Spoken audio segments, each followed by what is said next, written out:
So each of us now is in the process of rebuilding those rules, creating the next rules of work. And there's a range of questions that come up. And I like to say this is sort of the combination of the near-term tactical, what do we do today, and the longer-term strategic, what are we really designing for? Like, how do we think about building the work roles and the organizations of the future? So some of the questions that you hear, I think people have been talking about in this conference are what are all the different ways that I can think about how I work and when I work and where I work. And if I have to go into the office, or if I'm going to have much more what is often being called hybrid work, not my favorite label, but we're going to keep on shifting context for location. What are the different ways that we should do that? And then if we actually lead in organizations, then how do we do that from a policy standpoint? Well, how can we have continually adaptive policies? And then when we think longer term, as we're preparing for tomorrow, there's longer term questions. There's, where, what, how, when I work, what's even my work's purpose. And then again, for organizational decision makers, all the anchors of the things that we need to design for. What are the ways that we need to be thinking about how we're helping to prepare, we're laying the groundwork for that continually changing exponential future of work. All right, so I'm gonna give you a couple of ideas, and I'm gonna just roar through these, and then we'll make it a discussion. So I'll be looking forward to hearing some of your questions and your thoughts. I'd like to suggest that there's actually three legs of the stool as we continually adapt in this era, and we think about preparing for a constantly changing world of work. And the three legs of the stool are mindset, skill set, and tool set. And I'm going to focus here specifically on mindset and skill set. And so how we think about the ways that we approach our problems. What I'm typically seeing is there's a set of questions that each of us as individuals need to be thinking about. The mindset that we bring about our work. And I sort of hinted, I think, at what those 6 basic questions are. A significant amount of the focus of this conference is where we work, but there's also so many aspects of who we work with, and the fact that that model is changing. The range of people that we can work with across the globe has suddenly expanded exponentially. What we do, when we do that, when we choose the control we have over when we do that, the way that we do our work, and then the purpose, the focus of why we do our work. Each of these are key issues that we need to be affecting from a mindset standpoint. So each of these are changing. And so I'm going to give you a half a dozen of the ways that they're changing. So first, we know that the where of work, incidentally, I call these the Aristotle questions. These are the 6 questions that Aristotle asked to determine if an act was moral. So we know that increasingly we will be shifting context in geographical location. And that's going to mean that each of us as individuals, our mindset needs to be where we need to be to do our best work under the given circumstances. And we need to be far more intentional about that than we used to be in the past. Who we work with is shifting to what I call the work net, and I'll explain that in a minute. But basically, is a much more flexible and constantly changing landscape of humans with whom we are collaborating.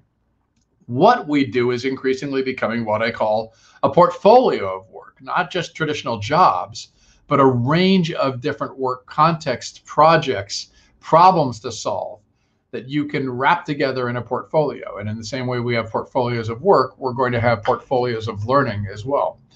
When we work, obviously, has become for many far more flexible. We get to choose when we feel we're most productive.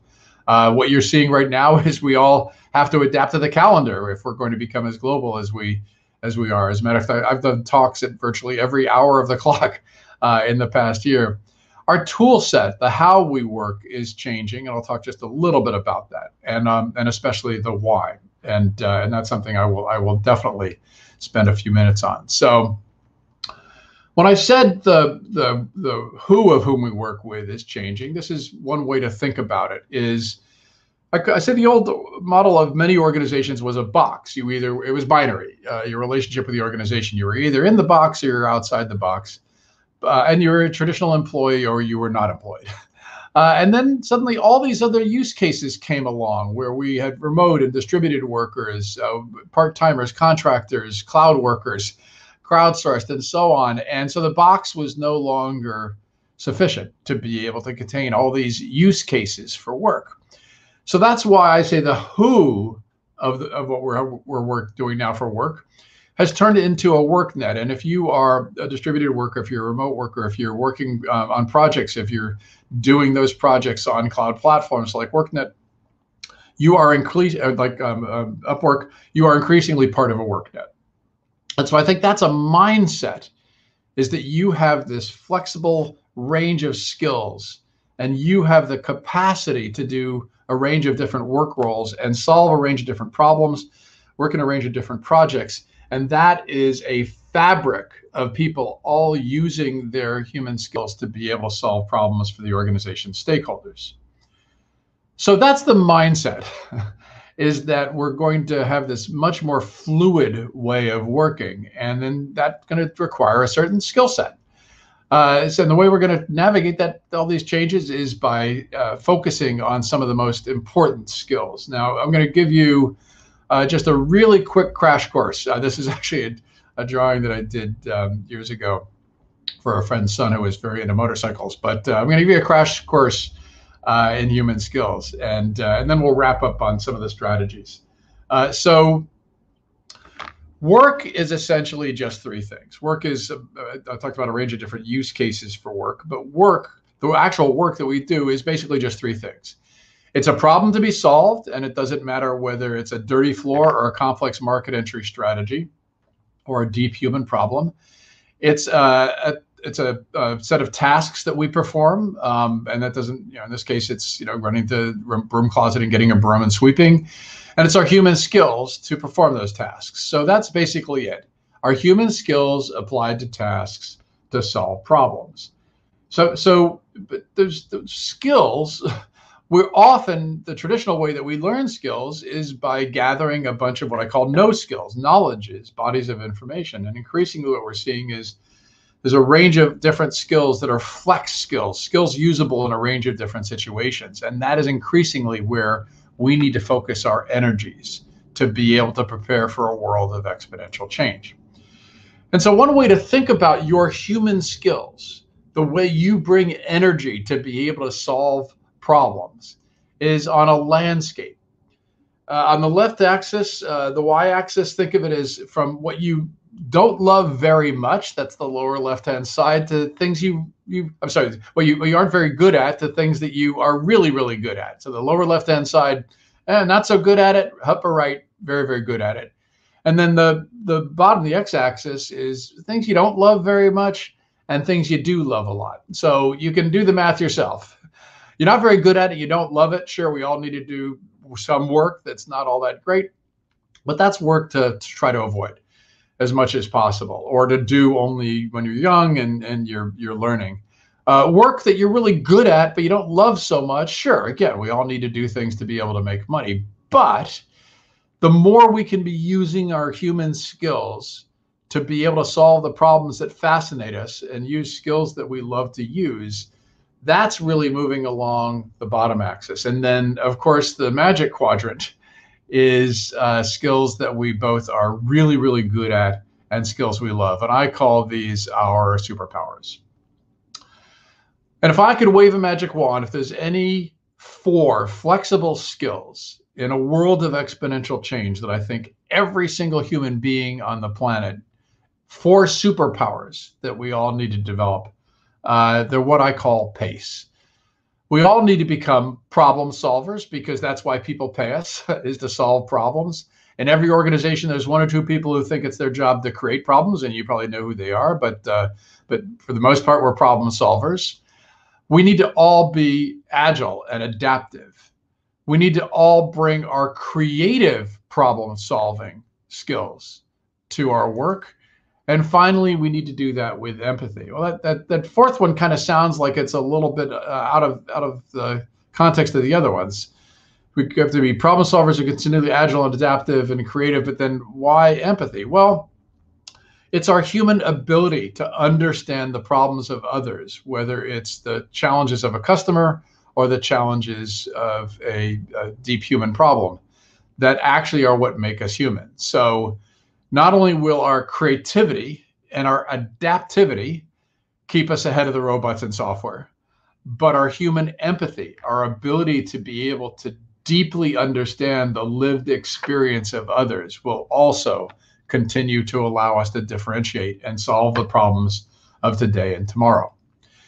So I talked about mindset, I talked about skill set, I talked about tool set. Now I'm going to talk about tool set and wrap up with a why. And then I'd love to have your questions, and we can talk specifically about any of the issues or challenges that you feel that we're dealing with today.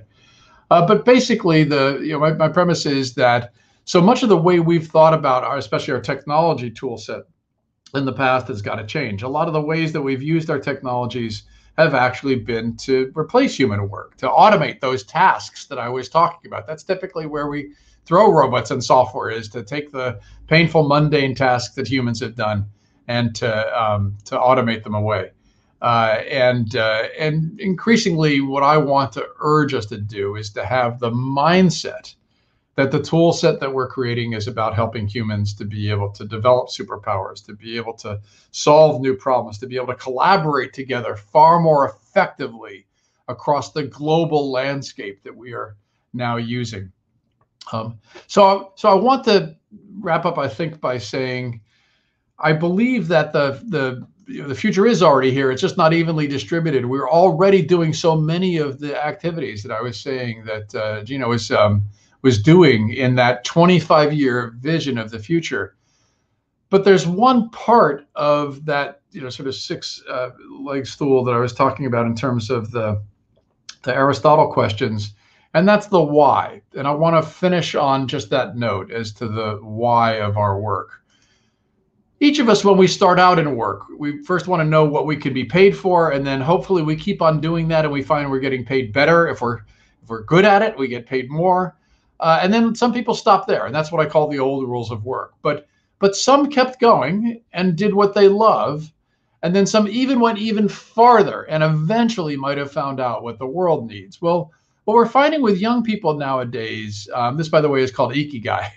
What we're finding with young people nowadays is that they're actually often flipping the stack, that they're saying, I want to start off with what the world needs, and then that's what I'm going to love doing. And then if I keep on love doing it, I'm going to get really good at it, and then eventually I'll get paid better and better at it. Well, this is having a North Star. And if there's any one takeaway I want to leave you with in a world of exponential change, it's that each of us needs to feel that we have that North Star, or that Southern Cross, that is guiding us in our work. That is how we will be able to continually develop the skill set that will allow us to navigate exponential change. Now, just by way of giving you a couple of things to do by follow-up, if you're interested in any of these concepts, I know a lot of you are talking about the mechanics around distributed teams. I'm a big fan of the work of my friend John O'Dwynn's book, Distributed Teams, not just because he put my quote on the cover, but also Kelly Stephen Weiss has a great book if you're an organizational decision maker about how you can build that much more fluid landscape of what I call the work net. And as I mentioned, you can find out more on my website. So with that, I think I'm going to stop with the share process, and I'm going to I'd love to jump into any questions.